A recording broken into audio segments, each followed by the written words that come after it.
O Jardim Secreto, Frances Hodgson Burnett. Capítulo 1. Não sobrou ninguém. Quando Mary Lennox foi enviada para morar com seu tio na mansão Mrs. White, todos disseram que era a criança com a aparência mais desagradável que já haviam conhecido. E o pior é que era mesmo. Seu corpo e cabelos eram finos e tinha uma expressão amarga no rosto. Ela toda tinha cor de palha porque havia nascido na Índia e estava sempre com alguma doença. Seu pai era funcionário do governo inglês, sempre ocupado e também doente, enquanto sua mãe, uma mulher belíssima, só se importava com grandes festas em companhia de pessoas joviais. Ela não queria uma menininha de jeito nenhum, e quando Mary nasceu, foi entregue aos cuidados de uma ama, instruída a manter a criança fora da vista o máximo possível, se quisesse agradar a sua Mem Sahib.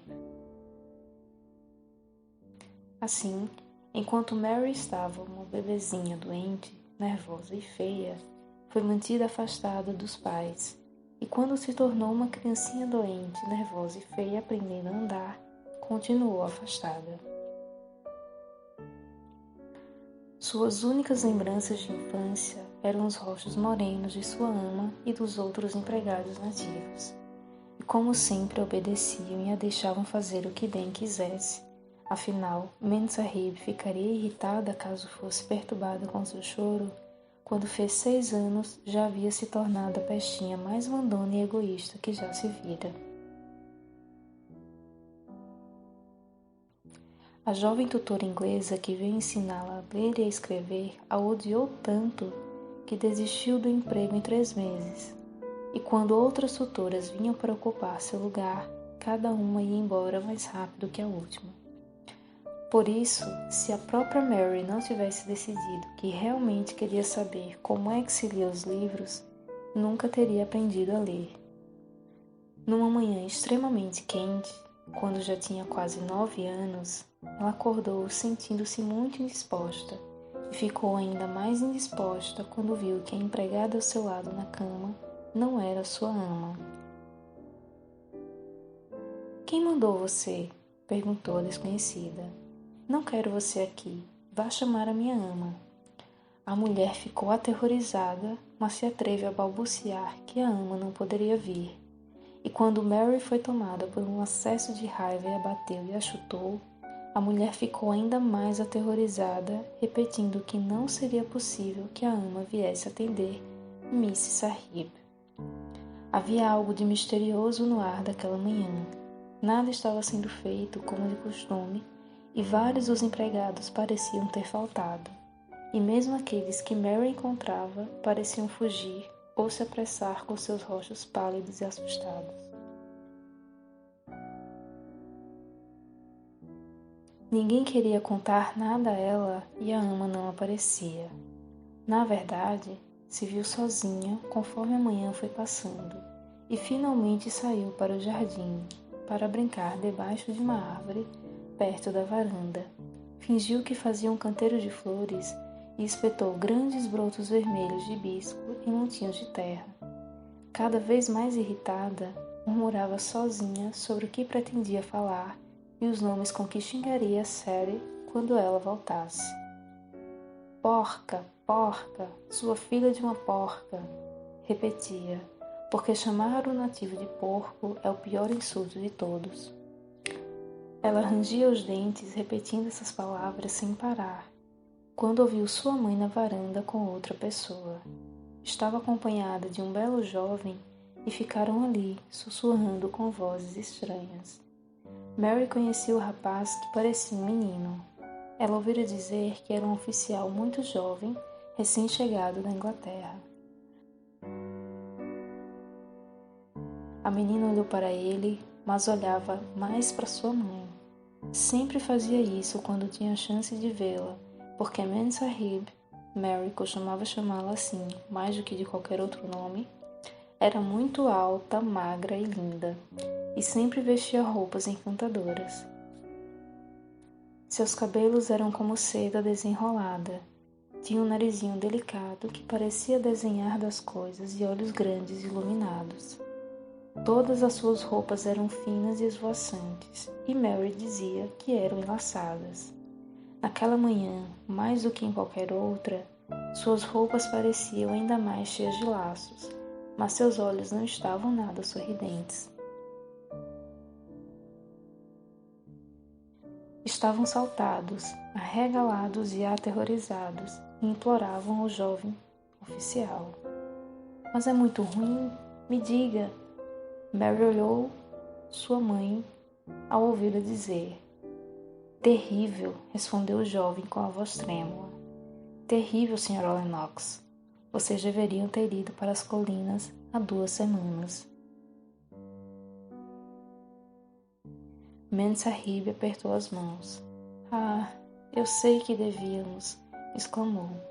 Só fiquei para poder ir àquele jantar idiota. Que tolo fui! Naquele momento, um lamento alto vindo do alojamento dos empregados fez com que ela se agarrasse ao braço do jovem e Mary se levantou, tremendo dos pés à cabeça. A lamentação ficava cada vez mais fora de controle. O que é isso? O que é isso? Perguntou a Sra. Lennox, sobressaltada. Alguém morreu, respondeu o jovem oficial. Você não sabia que os empregados já estavam contaminados? Eu não sabia, gritou Mensahib. Venha comigo, venha, disse, virando-se correndo para casa. Depois disso, mais coisas assustadoras aconteceram e o clima misterioso daquela manhã foi explicado a Mary. Tratava-se de um surto de cólera do pior tipo e as pessoas morriam como moscas.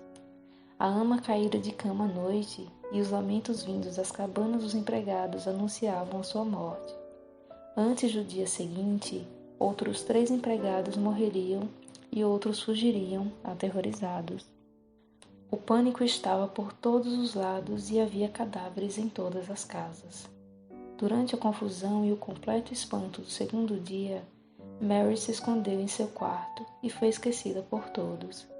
Ninguém pensou nela, ninguém a queria e mais coisas estranhas aconteceram para as quais ela não tinha explicação.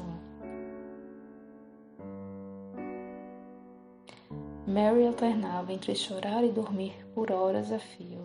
Só sabia que as pessoas estavam doentes e ouvia sons misteriosos e assustadores. Em determinado momento, ela engatinhou até a sala de jantar, que estava vazia, embora com uma refeição pela metade sobre a mesa.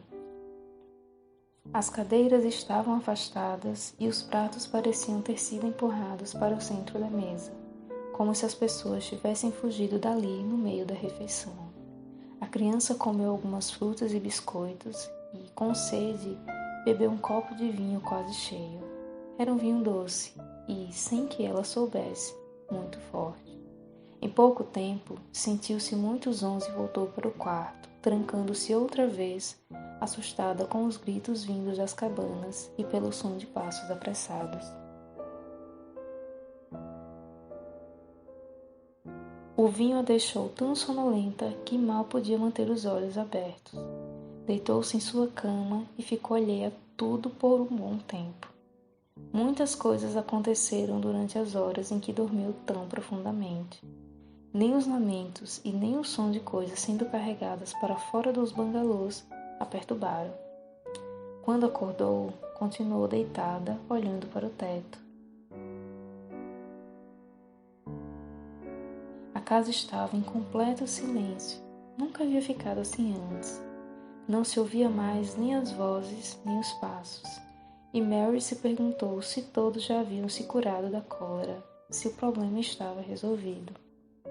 Perguntou-se também quem tomaria conta dela agora que sua ama estava morta.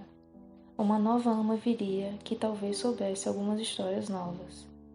Mary já estava bem cansada das velhas. Ela não chorou pela morte de sua cuidadora. Não era uma criança carinhosa e toda aquela choradeira por causa da cólera a deixou com medo. Estava irritada porque ninguém parecia se lembrar que ela estava viva. Todos haviam ficado tão aterrorizados que se esqueceram da garotinha que não era querida por ninguém. Parece que, quando as pessoas pegam cólera, só pensam em si mesmas. Mas se agora todos já estavam curados, sem dúvida alguém se lembraria e viria ver como ela estava. Mas ninguém veio e ela ficou deitada esperando enquanto a casa ficava mais e mais silenciosa. Ouviu algo rastejar sobre a colcha e, ao olhar para baixo, viu uma pequena cobra deslizando e olhando para ela com olhos de pedras preciosas. Não teve medo, porque aquela coisinha parecia inofensiva, incapaz de feri-la. Parecia que estava apressada em sair do quarto e passou por debaixo da porta sob o olhar da menina. Que silêncio esquisito, disse. Parece que não tem mais ninguém no bangalô, além de mim e da minha cobrinha. Quase imediatamente ouviu passos do lado de fora e depois na varanda. Eram passos de homens que entraram no bangalô e falavam baixo. Ninguém foi recebê-los ou falar com eles, e parecia que estavam abrindo as portas para olhar todos os quartos. Que tristeza! Mary ouviu uma das vozes dizer. Uma mulher tão bela, e acha que a criança também. Ouvi dizer que tinha uma filha, embora ninguém saiba dela. Mary estava em pé no meio do quarto quando abriram a porta minutos depois. Era uma coisinha feia e mal cuidada. Sua testa estava franzida de fome e pela sensação de completo abandono. O primeiro homem a entrar era um grande oficial que ela já vira antes conversando com seu pai. Ele parecia cansado e confuso, mas quando a viu ficou tão surpreso que quase pulou para trás. Barney! Gritou. Tem uma criança aqui, uma criança sozinha, em um lugar como este. Misericórdia, quem será? Sou Mary Lennox, disse a menininha, se aprumando. Achou que era grosseria o homem chamar o bangalô de seu pai de um lugar como este. Fiquei dormindo quando todos estavam com cólera e acabei de acordar. Por que ninguém veio aqui? É a criança que ninguém tinha visto, exclamou o homem para seus amigos. Ela ficou aqui, esquecida. Por que eu fui esquecida? Disse Mary, batendo o pé. Por que ninguém tinha aparecido até agora? O jovem de nome Barney olhou para ela com muita tristeza. Mary até achou tê-lo visto piscar os olhos, como quando alguém tenta segurar as lágrimas. Pobre pequenina, disse. Não sobrou ninguém. Foi daquele modo estranho e repentino que Mary descobriu que não tinha mais nem pai nem mãe, que eles haviam morrido e sido levados durante a noite, e que os poucos empregados nativos que sobreviveram também haviam deixado a casa o mais rápido que puderam. Nenhum deles sequer se lembrou de que existia uma Mrs. Sahib. Por isso, o lugar estava tão quieto.